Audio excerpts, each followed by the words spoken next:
bien qu'elle soit toujours empêtrée dans une guerre d'usure avec l'Ukraine qui ne montre aucun signe de fin prochaine. La Russie ne peut pas s'en empêcher. La haine de Vladimir Poutine envers l'OTAN et son expansion le poussent à partager son attention entre l'Ukraine et le reste de l'Europe alliée à l'OTAN. Maintenant, il pousse encore plus loin son désir de détruire l'OTAN. La Belgique, membre de l'OTAN depuis 1949, est le dernier pays visé par Vladimir Poutine.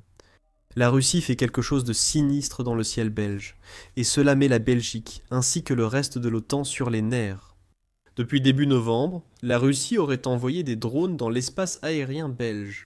Le 3 novembre, la British Broadcasting Corporation a rapporté la troisième de ces incursions en autant de jours, en notant que des drones ont été aperçus près d'une base militaire belge, située près de la frontière du pays avec les Pays-Bas. À l'époque, le ministre belge de la Défense, Theo Franken, est resté évasif lorsqu'on lui a demandé qui pourrait être à l'origine de ces incursions. « J'ai des idées, mais je reste prudent », a-t-il déclaré.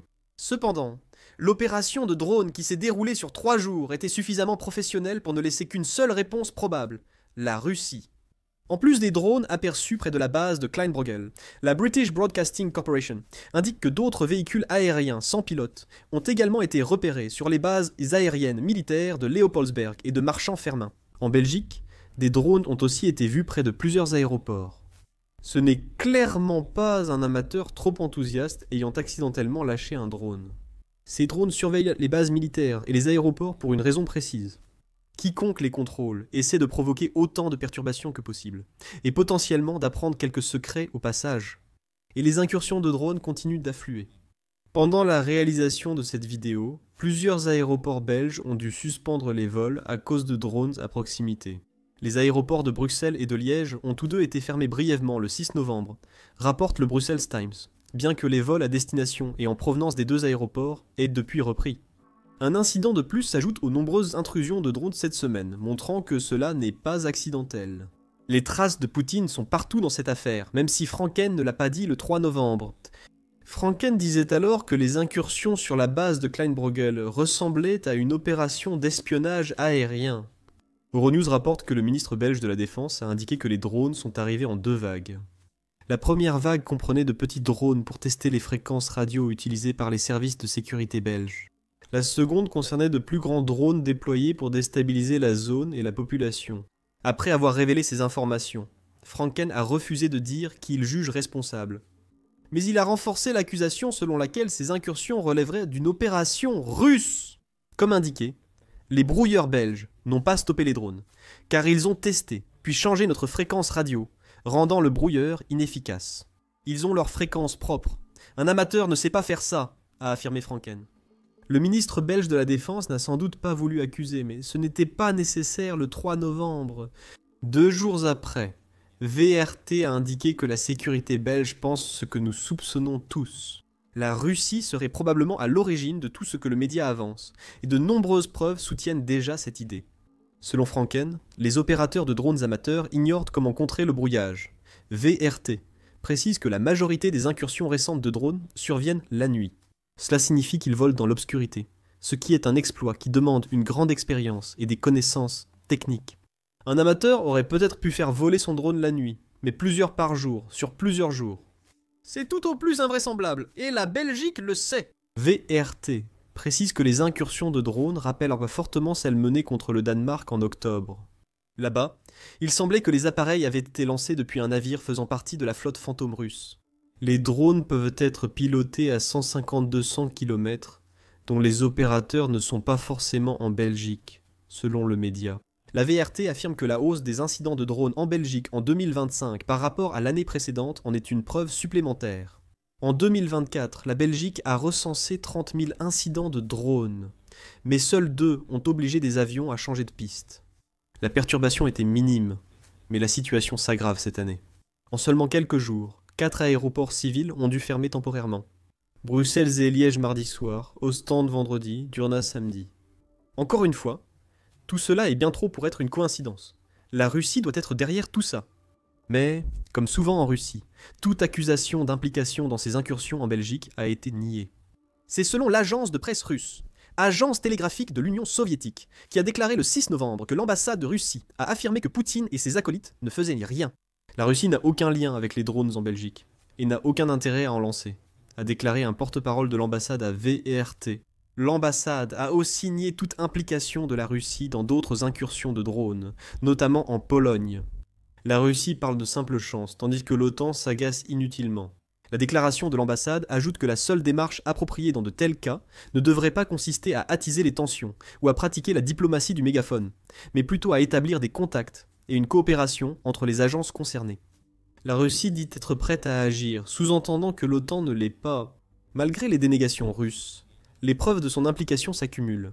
La Russie évite aussi une question pourtant simple. Si ce n'est pas la Russie, qui alors? La Belgique est presque entièrement entourée par l'OTAN, l'Union européenne ou leurs alliés. Et il semble très improbable que l'un d'entre eux veuille perturber la Belgique aussi souvent et de manière aussi constante. Il n'y a qu'un seul pays qui soit assez proche de la Belgique. Qui en veut aux pays alignés sur l'OTAN et possède l'expertise en drone nécessaire pour réaliser tout cela? Il s'agit de la Russie, soi-disant. Bien que la Belgique ne l'ait pas encore officiellement déclaré, Euronews rapporte qu'elle et l'OTAN sont désormais en état d'alerte maximale. Le média rapporte que l'OTAN a déjà lancé un avertissement à la Russie à la fin du mois de septembre, après plusieurs incursions aériennes dans l'espace aérien de l'Alliance. Les dirigeants européens s'interrogent également sur le niveau de préparation de l'OTAN, en tant que collectif, à faire face aux menaces de drones russes. Vladimir Poutine semble essayer de diviser les membres de l'OTAN ici. Il tente de les pousser à se disputer entre eux, bien que l'effet inverse semble se produire. En septembre, l'OTAN a déclaré que la Russie ne devait pas douter. L'OTAN et ses alliés emploieront tous les moyens légaux, militaires ou non, pour se défendre et dissuader toute menace, quelle qu'en soit l'origine. C'est sûrement l'un des messages les plus clairs de l'organisation. Quant à la Belgique, son refus de reconnaître la probabilité que la Russie soit derrière ces récentes incursions de drones ne signifie pas qu'elle ne fait rien pour y faire face. Le 6 novembre, The Guardian a indiqué que le Conseil national de sécurité belge préparait une réunion d'urgence. Nous ignorons encore les résultats de cette réunion. Le simple fait que cela se produise montre que la Belgique considère ces drones comme un enjeu national. Le Conseil devrait aborder les mesures sur les drones et la possibilité de rendre l'affaire publique, avec ses soupçons évidents que la Russie est derrière toutes ces incursions. Il faudra attendre et voir. En attendant, la question évidente est « Pourquoi ?»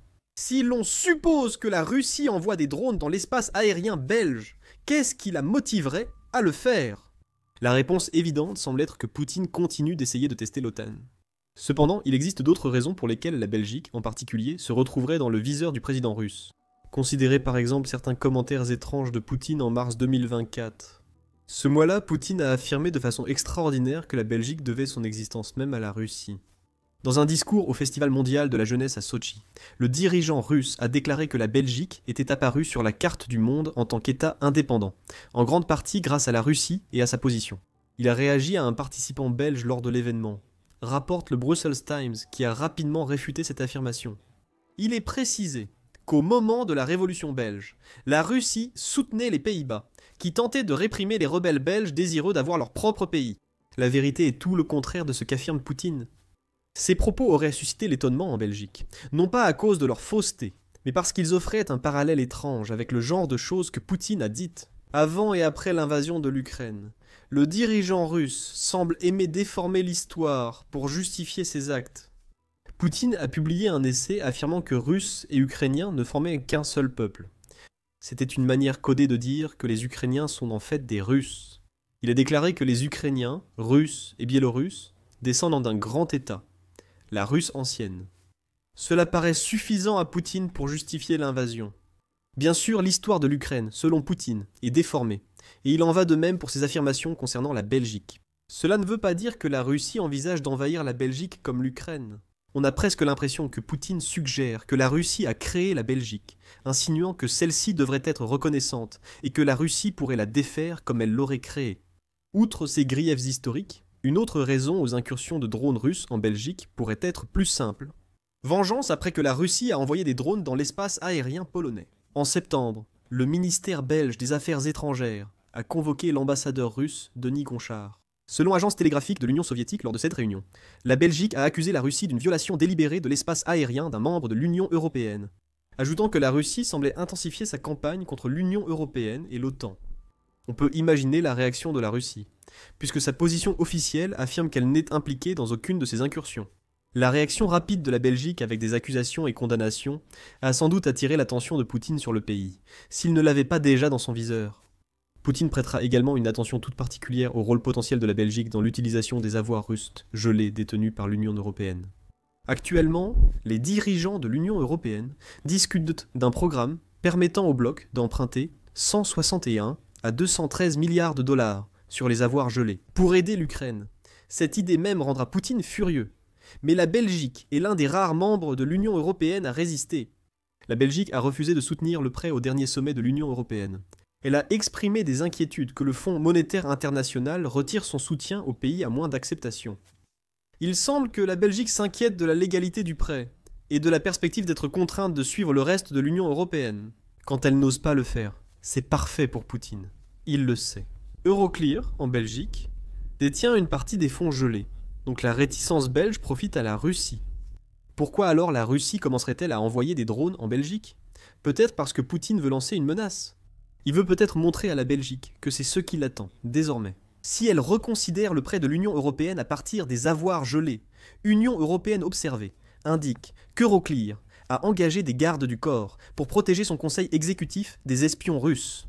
Les drones survolant la Belgique pourraient être un moyen pour Poutine de faire pression sur une nation de l'Union européenne très engagée. Sur les avoirs gelés, nous avons déjà mentionné des divisions. Et ces drones pourraient être la façon pour Poutine d'instiller suffisamment de peur dans le cœur des Belges pour que la nation maintienne son refus de débloquer les avoirs gelés. Enfin, il y a la raison évidente des incursions de drones déjà mentionnées plusieurs fois dans la vidéo. La Russie tente davantage d'intimider l'OTAN que la Belgique. Les nombreuses incursions dans l'espace aérien belge ne peuvent être dues au hasard. Les nombreuses autres incursions dans les pays de l'OTAN que les drones ont effectuées ces derniers mois sont les derniers clous dans le cercueil des affirmations de la Russie selon lesquelles elle ne serait pas impliquée.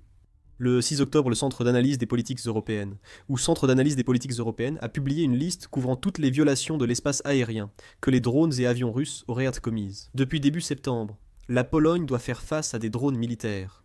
Le 9 septembre a déclenché la vague la plus récente. Le service d'information du gouvernement rapporte que, le mois suivant, 38 nouveaux incidents de drones ont été signalés par des membres de l'OTAN. Norvège, Danemark, États baltes et Belgique ont observé des drones suspects, sans lien assuré avec la Russie. La Roumanie a subi une incursion de drones mi-septembre, tandis que la situation de l'Estonie était peut-être la pire. 3 MiG, 31 Russes, ont pénétré son espace aérien pendant 12 minutes, le 19 septembre. Ce sont des tactiques d'intimidation flagrantes de la part de la Russie, et Poutine vise spécifiquement l'OTAN. Comme lors des récentes violations de l'espace aérien belge, la Russie a vite semé la discorde. Il affirme aussi que ces drones ne sont liés à aucune de ces violations. À peu près au même moment où l'OTAN a fait la déclaration que nous avons mentionnée plus tôt dans la vidéo. L'un des alliés de Poutine a répliqué avec une réponse de feu et de soufre, dans laquelle il a fustigé les Européens pour avoir tellement peur des drones, alors qu'il affirmait qu'il ne venait pas du tout de Russie. Cet allié était Dmitri Medvedev, le porte-parole habituel de Poutine. Et Newsweek affirme qu'il a fourni 5 explications alternatives pour les drones, que l'on suppose que la Russie appliquerait également aux incursions les plus récentes en Belgique. L'Ukraine essaierait peut-être de provoquer ses alliés, ce qui n'a absolument aucun sens. À moins que Medvedev n'essaie de prétendre que l'Ukraine envoie des drones en Europe pour que ses alliés accusent à tort la Russie. Si ce n'est pas l'Ukraine, ce pourrait être ces cellules pro-russes en Union européenne sans lien avec la Russie. Les pays de l'OTAN pourraient tester délibérément leur défense aérienne, ce qui n'a pas de sens car ils ne se plaindraient pas de drones qu'ils lancent eux-mêmes. De possibles hooligans pourraient aussi être responsables. Enfin, la Russie, que Medvedev a voulu présenter comme l'option la moins probable, vraiment. Medvedev s'est emporté, affirmant que les Européens bornés doivent eux-mêmes ressentir le danger de la guerre. Ils devraient trembler de peur, comme des animaux menés à l'abattoir, et se souiller en sentant leur faim atroce approcher. Voilà la vraie raison pour laquelle la Russie envoie des drones dans l'espace aérien de l'OTAN. Elle essaie d'intimider les membres de l'OTAN, et la Belgique est la dernière victime.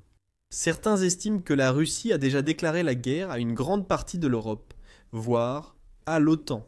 Elle n'a pas officialisé cette déclaration. Le 6 novembre, la chaîne britannique Channel 4 News a rapporté que l'ancien chef de l'OTAN, Lord George Robertson, a exprimé des regrets concernant son mandat en tant que secrétaire général de l'OTAN. Lord Robertson a occupé ce poste de 1999 à 2003 et a déclaré « J'ai fait confiance à Vladimir Poutine ». Avec du recul, je me demande si nous aurions dû en faire plus. Quant à la situation actuelle, Lord Robertson est franc, affirmant que la Russie est clairement en guerre contre nous. Je n'ai aucun doute que même si nous ne sommes pas en guerre contre eux, ils nous ont clairement déclaré la guerre. Les États-Unis semblent faire référence à l'OTAN, et Lord Robertson souligne que les drones russes font partie d'une campagne de guerre hybride. La Russie mène déjà un combat sans implication totale de l'OTAN, même sans bombes ni missiles. Les récentes intrusions dans l'espace aérien belge illustrent la poursuite de la campagne de guerre russe. Dans le contexte de Lord Robertson, d'autres partagent ce point de vue. Reuters indique que la présidente de la Commission européenne, Ursula von der Leyen, a qualifié les incursions de drones de guerre hybride visant à diviser les membres de l'Union européenne et de l'OTAN. Au minimum, ces incursions mettant à l'épreuve les défenses aériennes de l'OTAN, la Russie étant très intéressée de connaître l'ampleur de la réaction qu'elle recevra pour ces actions. D'autres pays de l'OTAN déjà visés par les drones russes réagissent. ABC News indique que la Pologne et la Roumanie déploient de nouveaux systèmes d'armes contre les drones russes. Les deux emploient le système anti-drone Merops américain. Installé sur un pick-up, le système identifie et cible les drones. Il se sert aussi de l'intelligence artificielle pour contrer le brouillage que les drones pourraient utiliser afin d'éviter leur neutralisation. Le Danemark, également visé par des drones russes, déploiera aussi Merops, selon ABC News. Quant à la Belgique, elle n'en est pas encore là. En attendant la décision du Conseil national de sécurité, nous ne pouvons qu'imaginer la réaction du pays face aux actions russes dans son espace aérien. La Belgique résistera-t-elle à la Russie ou suivra-t-elle la Pologne, la Roumanie et le Danemark en installant des systèmes pour contrer ces intimidations? Nous le saurons bientôt. En attendant, Poutine doit s'inquiéter d'un autre membre de l'OTAN. La Norvège a intensifié son aide à l'Ukraine, qu'elle prévoit de fournir selon le modèle danois. Le nouveau plan choc de la Norvège. Poutine est-il inquiet? Si vous voulez savoir quel est ce plan, regardez notre vidéo. Si vous avez aimé cette vidéo, abonnez-vous à The Military Show pour suivre les dernières agressions russes contre l'OTAN. Merci de nous avoir regardés.